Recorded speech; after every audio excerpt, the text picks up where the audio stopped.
C'est une très très belle idée. Et je suis sûr que celui qui connaît le foot par cœur, qui est un passionné comme nous, c'est Philippe Doucet, qui n'est pas crypté aujourd'hui. Salut la palette.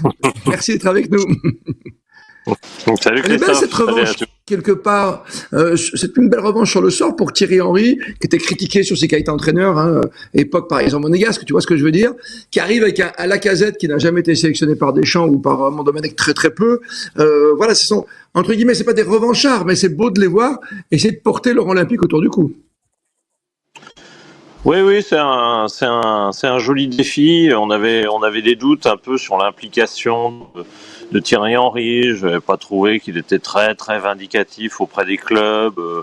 On l'a pas vu faire le siège de tous les clubs pendant un an pour montrer que l'objectif olympique était si important que ça, etc. Du coup, on a eu l'impression que au départ de cette aventure, enfin, je veux dire là, quand il y a eu la sélection, que du coup les clubs refusaient et d'ailleurs pas de façon très clean d'ailleurs, et donc on n'avait pas l'impression qu'il y avait une mobilisation très générale autour de cette équipe nationale. Soyons francs, disons les choses.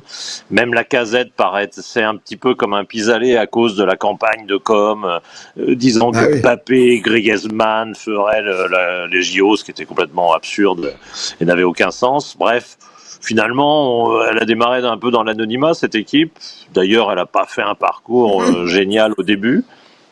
Je dirais que jusqu'au quart de finale, c'est pas extraordinaire. Oh, mais elle a gagné quand même depuis le début, tu vois. Après les débuts à Marseille, le succès face aux USA, ça a déroulé un petit peu comme dans un rêve olympique, comme l'a dit Thierry Henry, qui est au bout de ce rêve et qui vient de s'apercevoir en arrivant à Paris qu'il se passait quelque chose quand même en France. Oui, alors ça c'est la sensation. Moi j'ai une petite aversion pour le foot olympique depuis que je l'ai vécu en 92, notamment en Espagne, parce qu'il s'était passé exactement ça. On m'avait envoyé les premiers jours à Saragosse et j'avais l'impression que j'étais pas au JO, quoi. J'étais pas aux Jeux Olympiques. Je voyais Ghana, tout ça. Bon, très bien, c'est des matchs de foot, mais on n'est pas au JO et je comprends très bien effectivement que l'équipe de France et l'équipe d'Espagne, ce sera pareil d'ailleurs, s'aperçoivent que tout d'un coup il se passe quelque chose, il se passe vraiment quelque chose, parce que eux ils ont vécu un peu à part. Encore l'équipe de France, ça va, il y avait du monde dans le stade, c'est déjà pas mal. Mais les autres matchs, il n'y avait pas tant de monde que ça, donc je pense que le foot quelque part est toujours vraiment en décalage par rapport à cet objectif olympique. Et le fait que le match soit au Parc des Princes rejoint ce que disait notre ami tout à l'heure, ça fait du bien parce que là c'est à Paris, ce sera dans l'ambiance des jeux, ils seront dans le moule. Ouais. Tout le monde a envie de le voir, ce match, comme la finale France-États-Unis, bien sûr, de basket, quoi. Alors, quelque part, on fait le parallèle avec la NBA.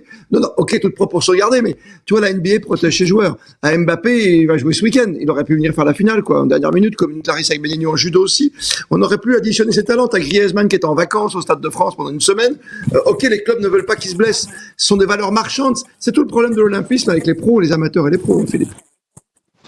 Je trouve qu'il y a un vrai débat sur ce que devrait être le foot olympique.